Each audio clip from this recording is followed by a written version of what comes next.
Boa noite, senhoras e senhores. Sejam bem-vindos a mais um vídeo de exercícios, né? Hoje nós vamos fazer de atomística. Por que de atomística em específico?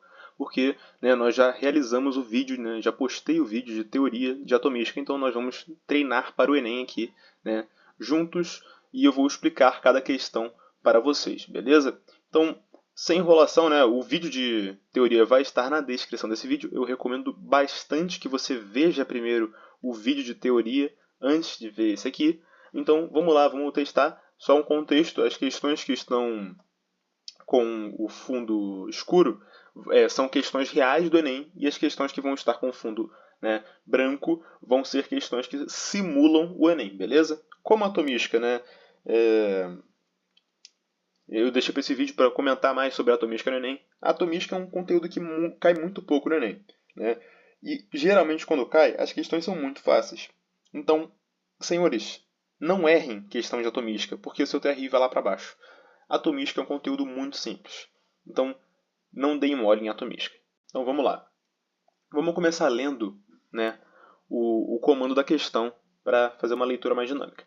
Com base no modelo atual que descreve o átomo, ou seja, o modelo de Bohr ou o modelo de Schrödinger, se você preferir, qual dos postulados de Dalton ainda é considerado correto? Então, ele quer saber qual das determinações que Dalton fez ainda pode ser considerado correto, né? Porque Dalton foi o primeiro modelo atômico, né? Teve um modelo filosófico que foi do Demócrito, mas o modelo de Dalton foi o primeiro, assim, né, a dizer em modelos físicos. Então vamos lá. Em 1808, tá, a gente nem precisa ler esse texto aqui, tá? Eu vou pular se você quiser ler, você pode pausar o vídeo e ler, mas vamos praticar, né, a coisa do Enem, né? Então vamos lá. Esses aqui são os postulados dele, basicamente. 1. A matéria é constituída de átomos indivisíveis. Essa aqui a gente já pode dizer que é falso, não é a 1. Né? Porque o átomo ele é divisível, a gente sabe isso. Todos os átomos de um dado elemento químico são idênticos em massa e em todas as propriedades. Falso também, a gente sabe, né, pela regra dos isótopos, né?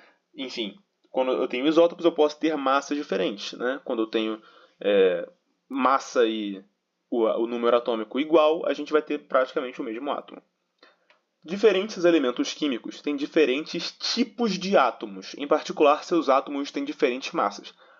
Poderia ser verdade isso aqui, mas a gente... ele está dizendo que, em particular, seus átomos têm diferentes massas.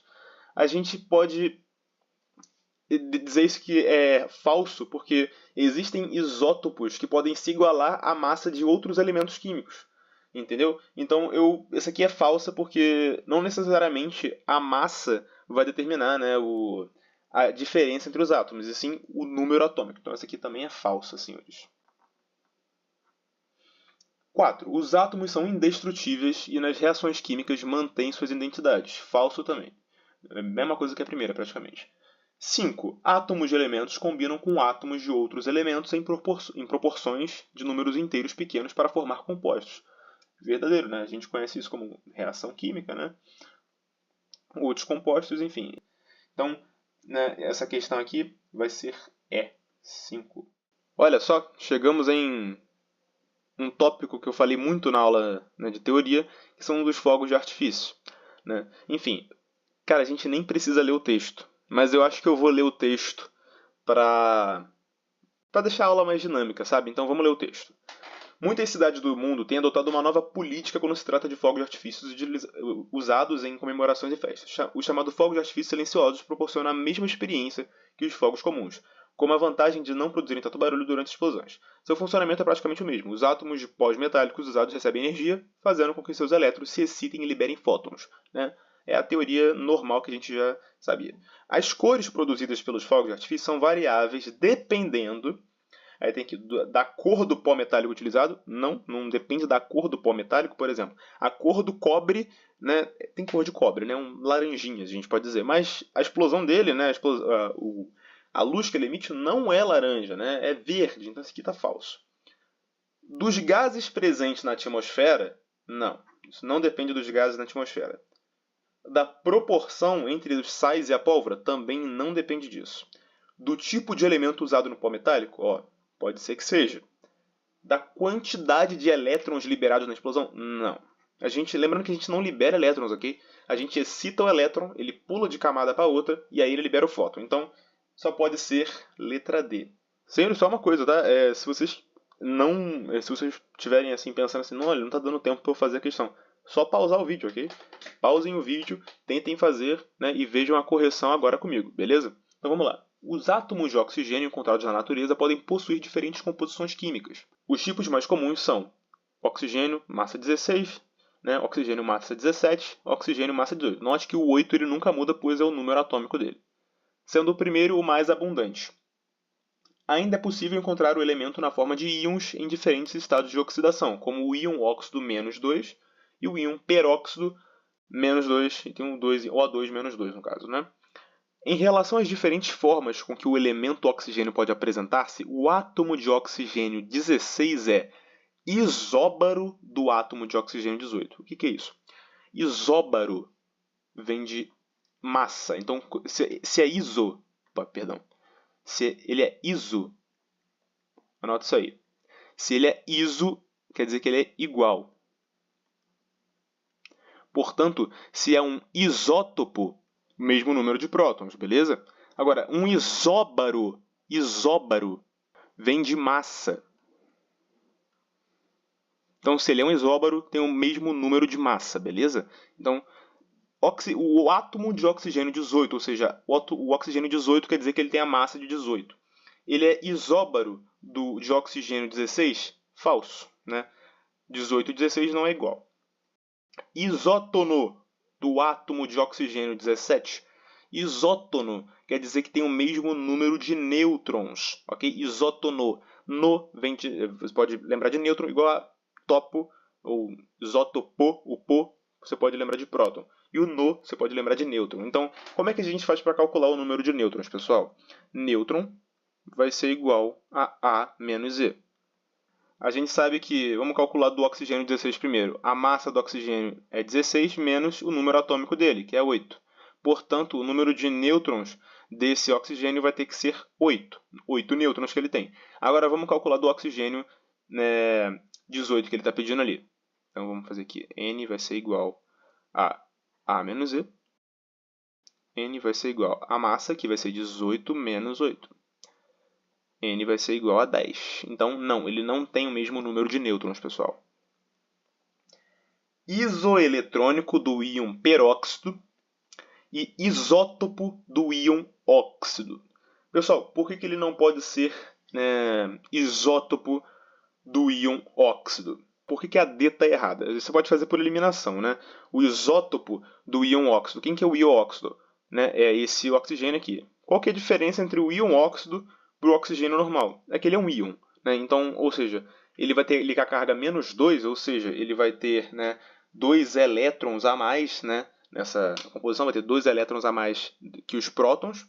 Então, é só isso. Então, ele vai ser isótopo. Por quê? Porque eles vão ter o mesmo número de prótons. Só que um vai ter 2 elétrons a mais. Isso não vai influenciar em absolutamente nada. Beleza? Então, a resposta é a letra E. Mas por que a letra D está errada? Isoeletrônico é quando eu tenho um átomo com o mesmo número de elétrons, beleza? O mesmo número de elétrons na eletrosfera. Já de cara a gente já pode saber que não, porque aqui são 2 oxigênios, beleza? Aqui é uma molécula. Então, além disso aqui, ele está com o -2, então em relação ao oxigênio 16, não, ele não tem o mesmo número de elétrons. Então, anote isso, né, se tiver um papelzinho aí.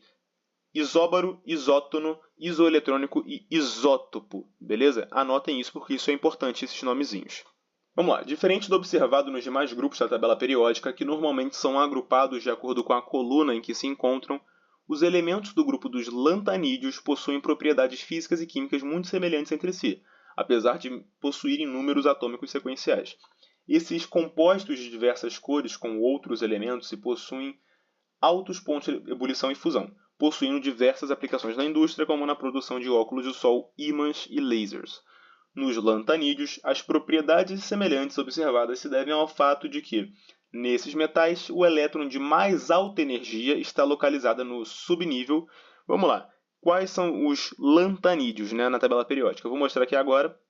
Esses são os lantanídeos que eu estou apontando. o maior grupo, né, localizado vai estar aqui. Então, não pode ser S, porque S é o primeiro, né, o primeiro subnível. Não pode ser P, porque também é muito baixo. D também não pode. Só pode ser F. Por que não pode ser G? Porque G não existe. Então, vamos botar aqui no F, letra D.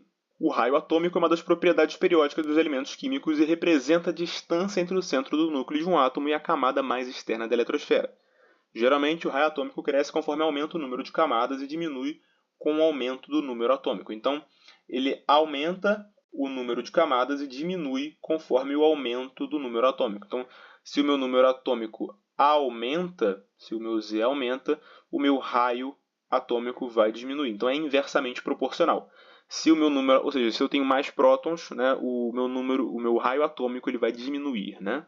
Assim, numa mesma família, o raio aumenta de cima para baixo.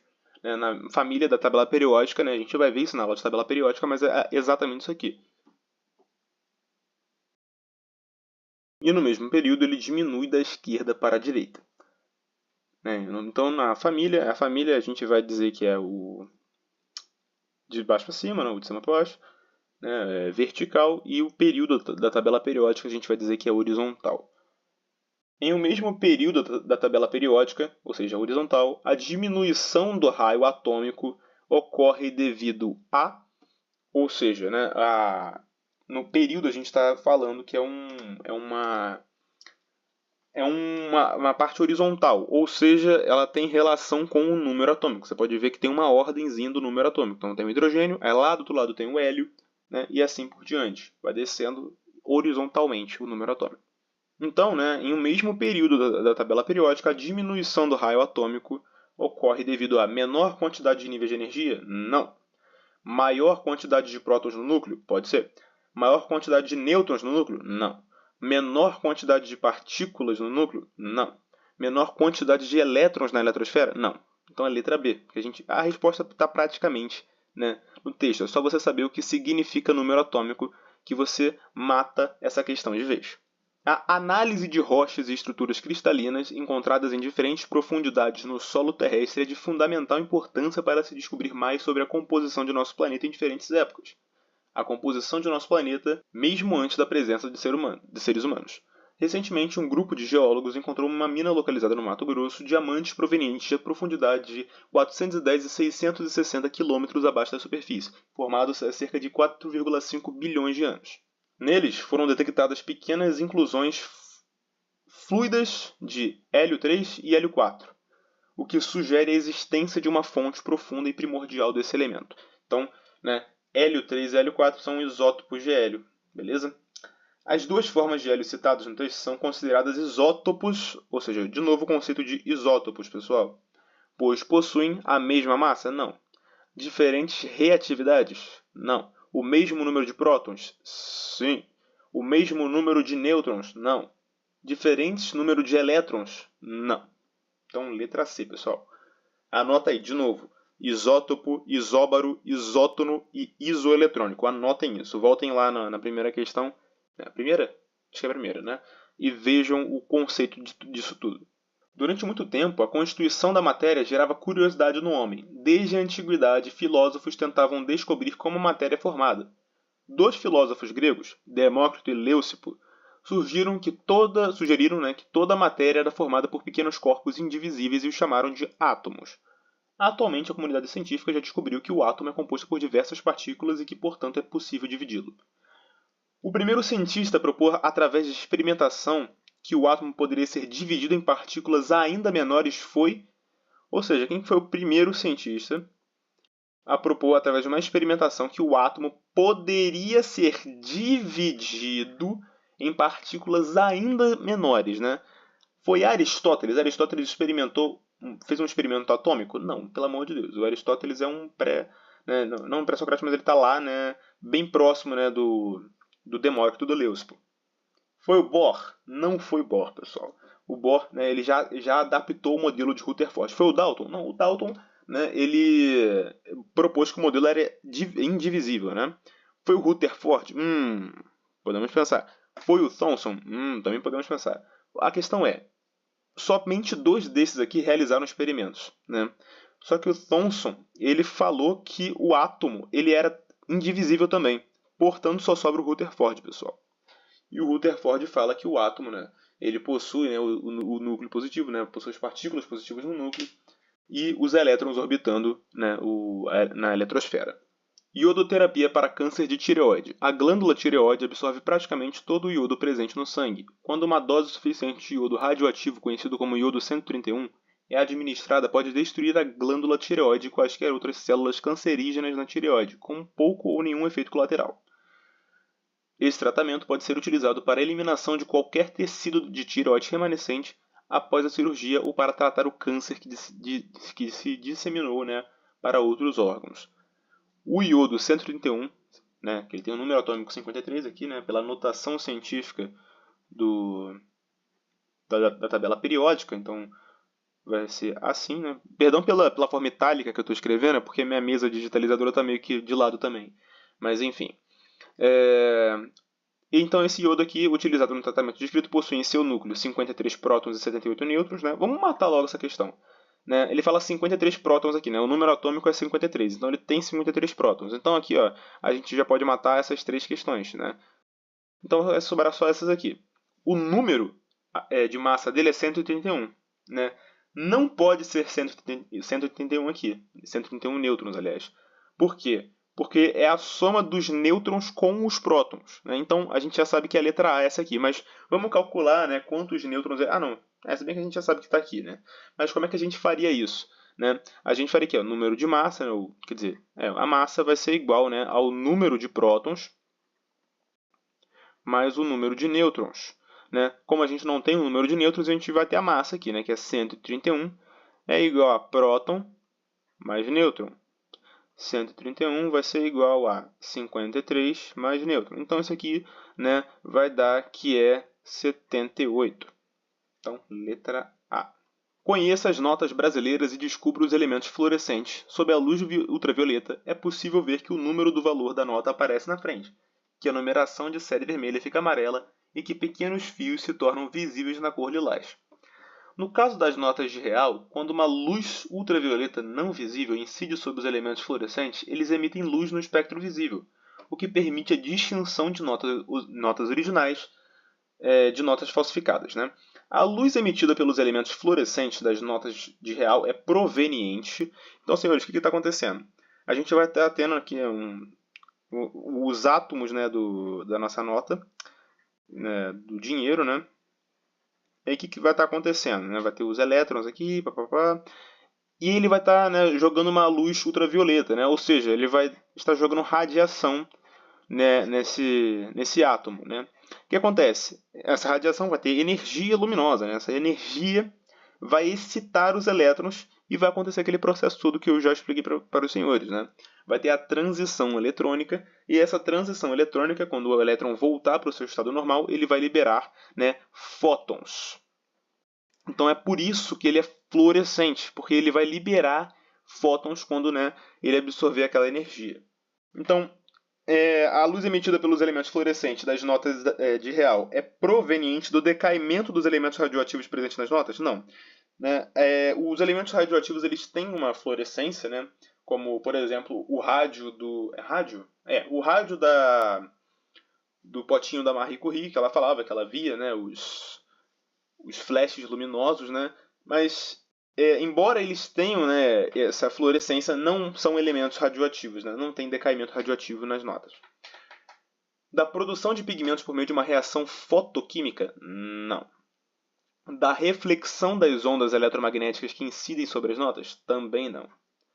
Da excitação e retorno dos elétrons ao seu nível fundamental de energia? Pode ser. Do aquecimento dos pigmentos fotossensíveis utilizados na tinta das cordas? Das notas, aliás? Também não. Então, né, só pode ser letra D. Ah, mas por que não pode ser a reflexão das ondas eletromagnéticas que incidem sobre as notas? Então, nesse caso aqui, né, a gente vai ter uma distinção das notas originais. Então, se fosse uma reflexão, ela iria refletir, né, o mesmo comprimento de onda. Nesse caso aqui, a gente vai estar inserindo um outro comprimento de onda, porque vai ser uma reação, né, não uma reação atômica, mas vai ser a transição eletrônica, né? Então não vai ser a reflexão das ondas eletromagnéticas que vai acontecer, beleza? Nem a produção de pigmentos por meio de uma reação fotoquímica. Não está acontecendo uma reação fotoquímica ali. Os espetáculos produzidos atualmente por fogos de artifício atraem e seduzem espectadores de todas as idades e crenças. Quem os vê à distância não imagina o que está por trás das impressionantes apresentações pirotécnicas que maravilham. Levando em consideração o modelo atômico de Bohr, as diversas cores produzidas pelos fogos de artifício são causadas pelos elétrons quando estes, ou seja, mais uma questão de fogos de artifício. Falei para os senhores. Né? Essa aqui não é do Enem, mas ela simula muito, né, o que o Enem cobraria, porque ele é muito conteudista. Né? Ele não vai cobrar assim, diretamente umas coisas muito específicas. Então vamos lá. Retornam ao seu estado fundamental de energia, quando os elétrons, né, escapam da nuvem eletrônica de seus átomos? Não. Eles não escapam, eles só trocam de camadas, né? Entram em um estado excitado de energia? Essa aqui poderia te confundir. Pô, né? Isso aqui é um distrator. Por quê? Porque eles entram num estado excitado de energia, mas as cores produzidas não vão ser produzidas porque eles ficam excitados. Né? Depois que eles ficam excitados e quando eles liberam, né, essa energia que causou essa excitação, aí que a luz, né, vai ser emitida. Então essa aqui está errada, mas poderia, né, ter pego, né, tirado a sua questão por conta disso. Chocam-se com um núcleo atômico? Não. Isso aqui é fissão nuclear. Transformam-se em fótons? Também poderia te confundir, né? Porque eles liberam os fótons, né? Eles não se transformam em fótons, mas, né, fiquem atentos que são dois distratores fortíssimos para essa questão. Então, fiquem muito atentos aos distratores, beleza? Então vamos lá, né? Retorna ao seu estado fundamental de energia, sim, né? Quando ele sai de uma camada, por exemplo, L e M, ele está aqui, ele vem, passou para cá, né? Ele foi excitado aqui, né, por uma radiação. Então para ele poder voltar, né, ele vai ter que liberar essa energia na forma de fóton, né, na forma de luz, né, e ele pode voltar tranquilamente para a camada L. Beleza? Então, né, letra A. Vamos lá, mais uma questãozinha do Enem aqui. As placas que indicam a saída de emergência brilham no escuro, pois apresentam substâncias que fosforescem na cor amarelo esverdeada após a exposição da luz ambiente, conforme a figura. Esse fenômeno ocorre pela presença de sulfeto de zinco, dopado com prata ou cobre. Olha o cobre aqui, senhores. Né? Vou só mudar a cor do meu piloto. Olha o cobre aqui, senhores. Olha ele aí. Né? E adivinha, olha a cor do negócio aqui. É verde. Olha que irônico, né? Na superfície da placa. O aparecimento do brilho nessas condições ocorre como consequência de outra coisa envolvendo transição eletrônica, senhores. Está vendo como é muito comum isso? Colisões interatômicas? Não. Isso, né, colisões interatômicas, ou seja, entre átomos. Né? Isso aqui é fissão nuclear também. Aliás, não é fissão nuclear. Poderia ser fissão nuclear, mas só se esses átomos colidindo fossem, né, divididos. Então, vamos lá, colisões interatômicas? Não faz sentido. Coloração dos átomos? Não, os átomos não têm cor, pessoal. Os átomos, eles não têm cor, né? Eles são... Eu não diria que eles seriam transparentes, porque a gente não consegue enxergar um átomo, mas eles não têm cor, pessoal. Transições eletrônicas? Interessante essa afirmação aqui, né? Reações nucleares? Não. Note que, assim, eles sempre dão um jeito de envolver reações nucleares com, né, a transição eletrônica. Por quê? Porque a reação nuclear vai envolver o núcleo e a transição eletrônica vai envolver a eletrosfera. Então, se você confundir esses dois, você pode cair na pegadinha da reação nuclear. Então, eu considero sim isso um distrator. Reflexão da luz também poderia ser um distrator, né? Você pensa, a luz vai refletir ali e vai, né, vir para os meus olhos, vai ficar mais forte por uma reação. Não. Pode ser eu consideraria isso aqui também um distrator, beleza? Então esses dois aqui seriam ótimos distratores para você perder a questão. Mas é transição eletrônica, como nós já sabemos, né? Quando tem a luz ambiente vai incidir aqui, né? Através na radiação luminosa, e os átomos do composto daqui vão, né, ficar excitados e vão liberar de volta, né, a corzinha, né, que nesse caso é verde. Um teste de laboratório permite identificar alguns cátions metálicos ao introduzir uma pequena quantidade de do material de interesse em uma chama de bico de Bunsen para em seguida observar a cor da luz emitida. A cor observada é proveniente da emissão de radiação eletromagnética ao ocorrer a outra questão de transição eletrônica. Então, o que mais cai de atomística praticamente é transição eletrônica. Né? Eu boto minha mão no fogo para dizer isso. O que é um bico de Bunsen? Né? Só para eu dar um contexto aqui. Bico de Bunsen é isso que está na tela aí agora. essa chamazinha, né, esse aparelho que faz essa chama.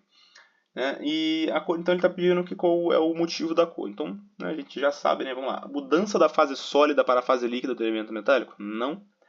Combustão dos cátions metálicos provocada pelas moléculas de oxigênio da atmosfera? Também não.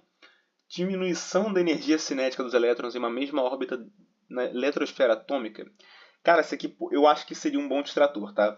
Porque ele mete aqui, né, órbita na eletrosfera atômica, e aí você pode pensar assim, se você está mais inteirado no assunto, pô, ele falou alguma coisa lá de eletrosfera, mas eu não entendi muito bem, acho que vai ser isso aqui. Não, senhor, isso aqui está errado. Transição eletrônica de um nível mais externo para outro mais interno na eletrosfera atômica? Nesse caso, ele está falando aqui, transição de um nível mais externo para outro mais interno na eletrosfera atômica. E isso aqui poderia até dar uma confusão, porque você pensa, não, porque ele tem que ir para um maior depois voltar, né? Mas é exatamente isso, ele está voltando, né, nesse caso, só que ele não botou aqui. Mas ele sim, seria isso aqui porque ele estaria voltando.